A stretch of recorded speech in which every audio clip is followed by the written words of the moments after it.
know Naira Marley was arrested 124 times? Did you know he also had a hand in Fabian Blue's madness? This and more you would find out on this episode of The Untold Truth of Naira Marley, Mohbad's killer. Born into a middle-class Muslim family in Agege, Lagos in May 1991, Aziz Fashola knew he wasn't cut out for an average living even as a child and wished he could leave Nigeria. Maybe there would be a better life waiting for him at the other side. It wasn't long his wish was granted when his parents decided to tell him that he would be relocating to the UK. So excited he couldn't hide his news from his peers about traveling out. I would do same in his shoes, especially with how hard it is to live in Nigeria. At 11, all he needed to leave was ready and it was time to say goodbye to his friends, family and also a life in the trenches. But being a young boy, he was ignorant of the fact that where he was going to would be worse than where he left in Nigeria, contributing to the foundational reason he became known as one of the most notorious drug lords. After a long flight, he finally arrived London and was on his way to his new neighborhood, Peckham, one of the worst areas in London known for its high violent crime rates, gangs, killings and lack of safety in South London. On their way to the city, he noticed the city was so cold with people minding their business. He also noticed small groups always gathered in different places smoking and doing drugs. But at that time, it didn't make sense to him being a kid. At last, he was home and couldn't wait to start school so he could mingle and make new friends. Before the cock crew, Aziz was up making sure he wasn't late on his first day of school in order to give the right impression. He was done preparing and was on his way to school when he saw again a small group. But this time, they weren't just smoking but had a victim whom one of them stabbed to death and allowed the rest to do away with his lifeless body.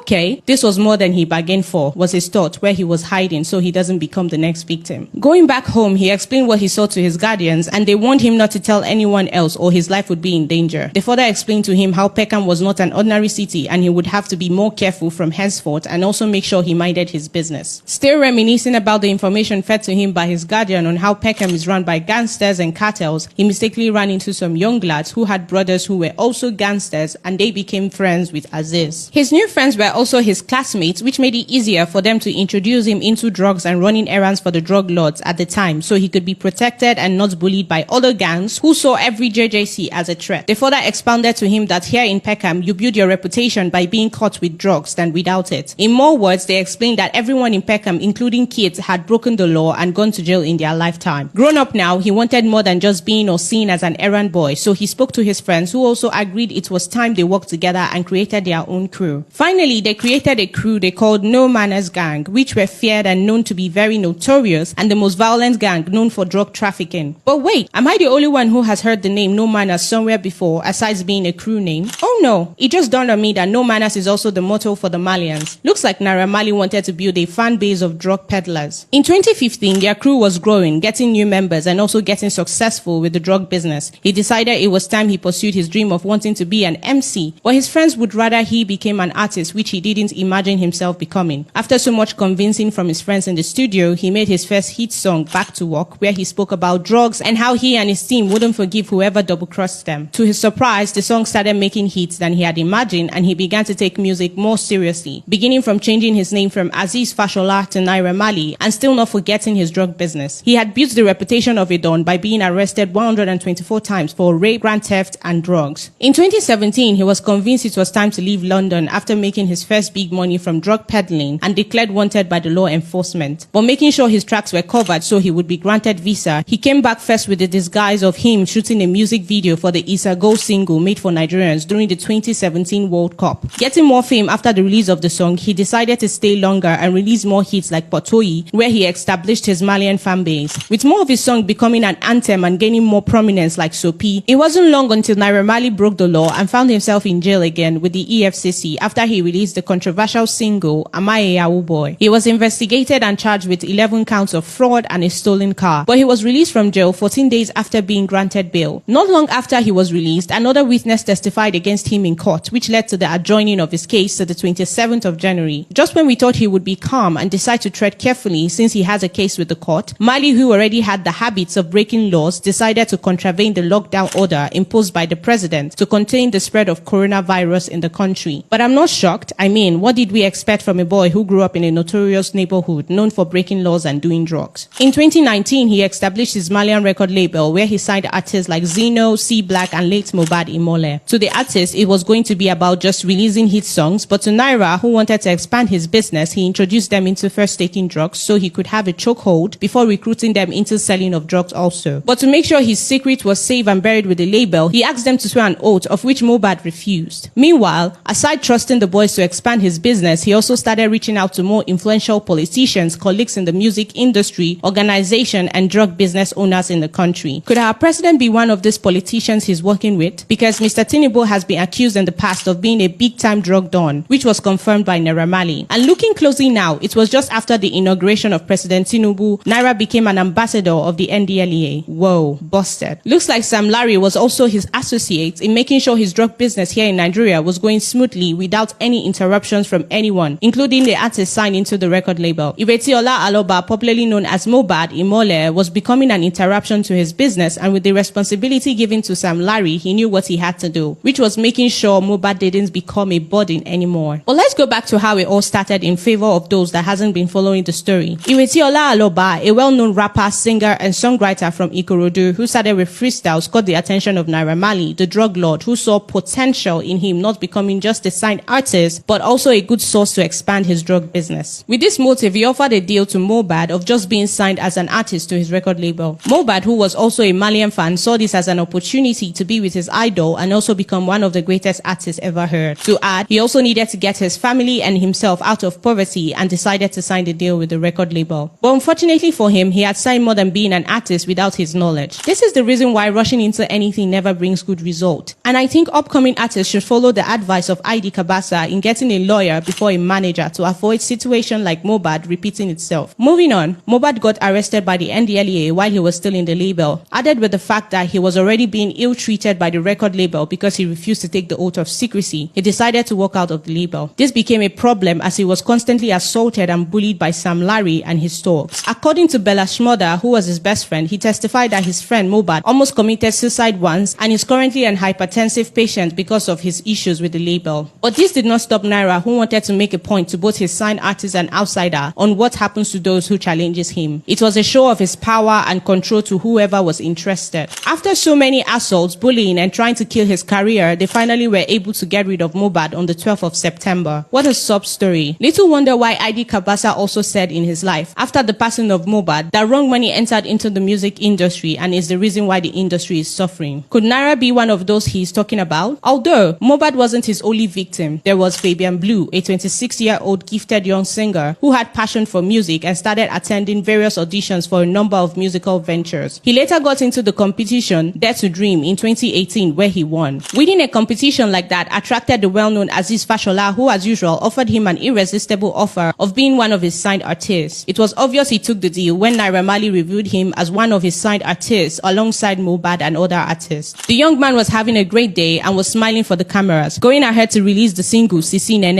and later Instagram featuring Mohbad and Naira Marley. Now my question is, why will we suddenly never hear of Fabian Blue anymore after 2021? Should we believe the news that he was one of the artists that ran mad after offered the second deal of being part of his cartel? Because a full-blown human being doesn't just disappear like that, even on social media. But it's Naira Marley. If he can mastermind a man's death, what else can't he make happen? I would let you guys do justice to the question asked in the comment box while we talk about DJ Splash, who also was a victim of madness after he was given an opportunity to work with Naira Marley. At this rate, Naira should be awarded the record label with the highest case of madness, assault, harassment, drugs, and maybe death if he is found guilty for the death of Iretiola Aloba. Or don't you think so too?